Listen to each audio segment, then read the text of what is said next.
Hello dear students, कैसे हैं आप लोग। उम्मीद करते हैं अच्छे होंगे। प्रदीप फार्मा यूट्यूब चैनल में आप सभी का स्वागत है।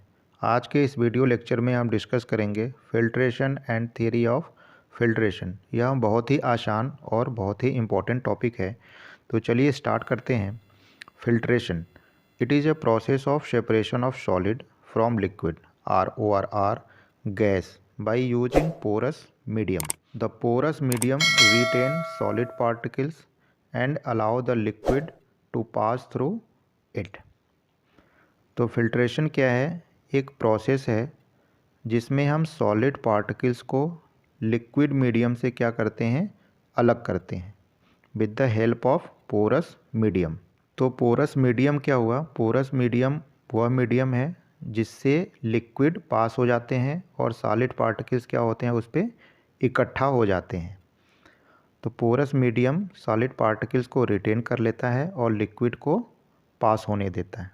फिल्ट्रेशन प्रोसेस को एक एग्जांपल से समझते हैं।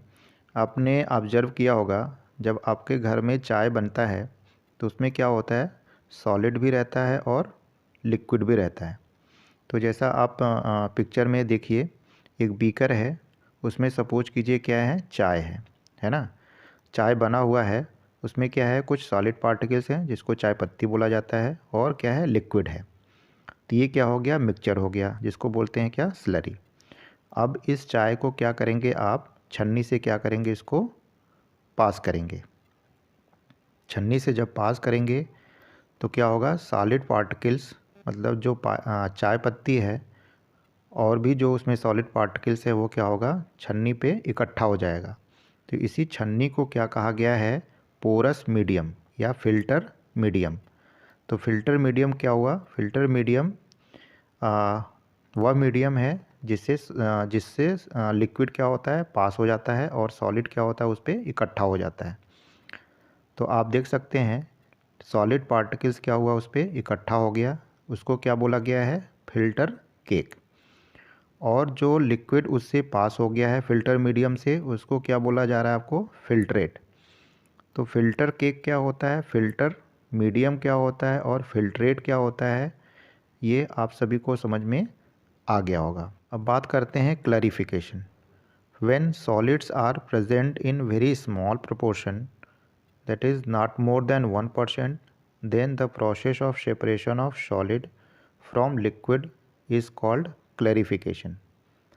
तो क्लैरिफिकेशन में क्या है, एक फिल्ट्रेशन प्रोसेस ही है जिसमें सॉलिड पार्टिकल्स क्या होते हैं, कम मात्रा में होते हैं, मतलब 1% से ज़्यादा नहीं होंगे सॉलिड पार्टिकल्स।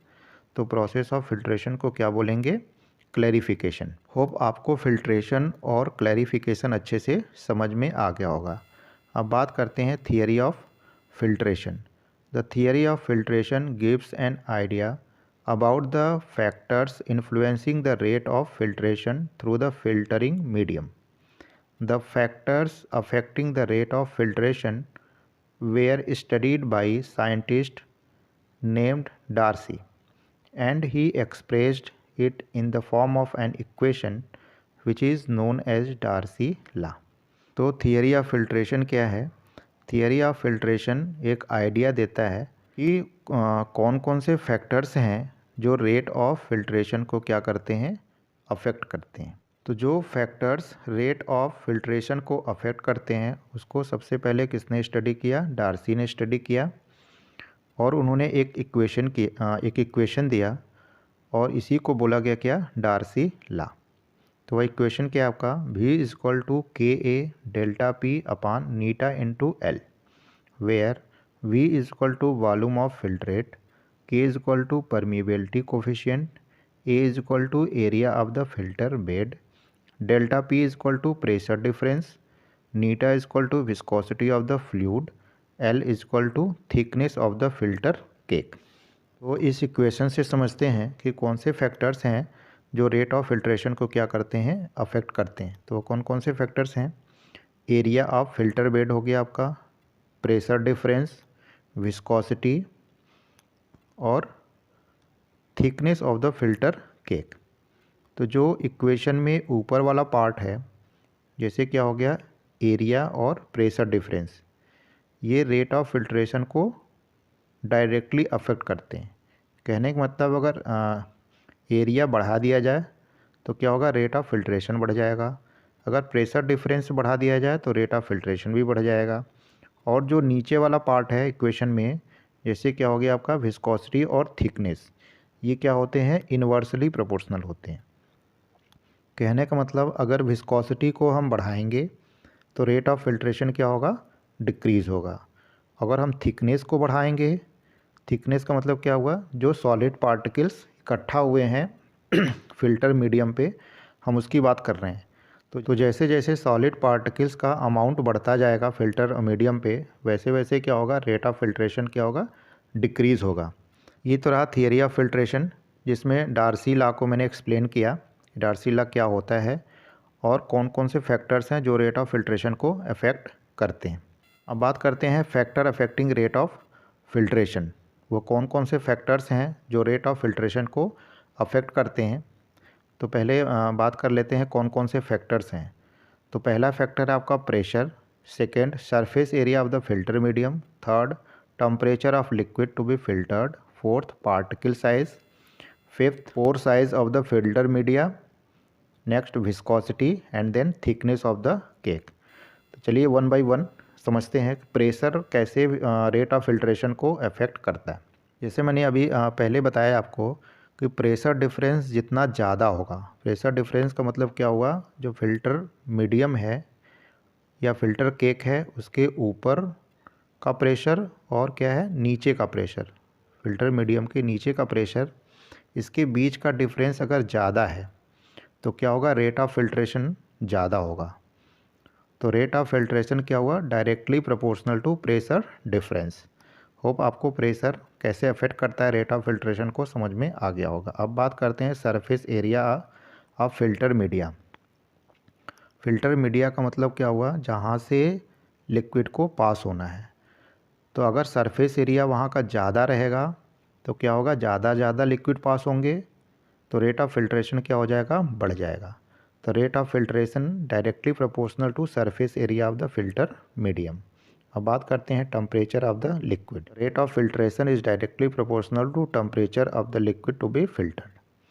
अगर हम लिक्विड का टेम्परेचर इंक्रीज़ करेंगे तो रेट ऑफ फिल्ट्रेशन भी इंक्रीज़ होगा। क्यों इंक्रीज़ होगा रेट ऑफ फिल्ट्रेशन, क्योंकि अगर हम टेम्परेचर इंक्रीज़ करते हैं तो विस्कोसिटी क्या होगा, डिक्रीज़ होगा। अगर विस्कोसिटी डिक्रीज़ होगा तो लिक्विड क्या होगा, थिन होगा और वो फिल्टर मीडियम से ईज़िली पास हो जाएगा।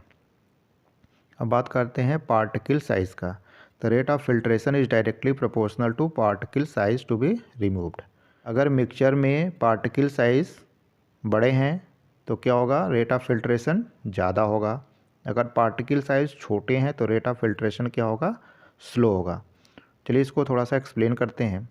जैसे सपोज करिए पार्टिकल साइज़ बड़े हैं, जब वह इकट्ठा होंगे फिल्टर मीडियम पे तो क्या होगा, पोर बनेंगे उसके बीच में, वहाँ से क्या होगा, लिक्विड ईज़िली पास होगा।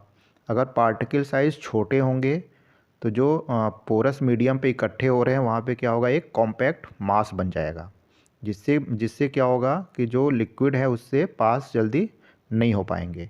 तो बड़े पार्टिकल्स के बीच में क्या होंगे, पोर ज़्यादा होंगे तो लिक्विड ईज़िली पास हो जाएगा। अब बात करते हैं पोर साइज़ ऑफ फिल्टर मीडिया। अगर फिल्टर मीडिया का पोर साइज़ ज़्यादा है तो रेट ऑफ फिल्ट्रेशन क्या होगा, ज़्यादा होगा। अब बात करते हैं विस्कोसिटी का। The rate of filtration is inversely proportional to viscosity of the liquid. अगर लिक्विड का विस्कोसिटी ज़्यादा है तो क्या होगा, फ़िल्टर जल्दी नहीं होगा, तो रेट ऑफ फिल्ट्रेशन क्या होगा, डिक्रीज़ हो जाएगा। थोड़ा सा एग्जांपल से समझते हैं। जैसे आपके पास क्या है, हनी है और शुगर का सॉल्यूशन है, सुक्रोज का सॉल्यूशन है, मतलब चीनी का सॉल्यूशन है। अगर दोनों को आप फ़िल्टर करेंगे तो क्या होगा, जो हनी है, शहद है, वो क्या होगा, जल्दी पास नहीं होगा। क्यों, क्योंकि वो ज़्यादा विस्कस है तो जल्दी पास नहीं होगा। और आपके पास जो शुगर या चीनी का सॉल्यूशन है उसको आप फ़िल्टर करिए तो क्या होगा, एकदम से जल्दी से फ़िल्टर हो जाएगा। अब बात करते हैं thickness of the cake. Thickness of the cake का मतलब क्या हुआ, जो सॉलिड पार्टिकल्स इकट्ठा हुए हैं फिल्टर मीडियम पे उसके थिकनेस की हम बात कर रहे हैं। तो जैसे जैसे थिकनेस बढ़ता जाएगा वैसे वैसे क्या होगा, रेट ऑफ फिल्ट्रेशन भी क्या होगा, डिक्रीज हो जाएगा। तो the rate of filtration is inversely proportional to the thickness of the cake. ये तो रहा factor affecting rate of filtration. आपको एक चीज़ यहाँ पे ध्यान रखना है, दो चीज़ें ऐसे हैं जो इन्वर्सली प्रोपोर्शनल है। वो कौन कौन से हैं, विस्कोसिटी और थिकनेस ऑफ केक। बाकी के क्या है, डायरेक्टली प्रोपोर्शनल है।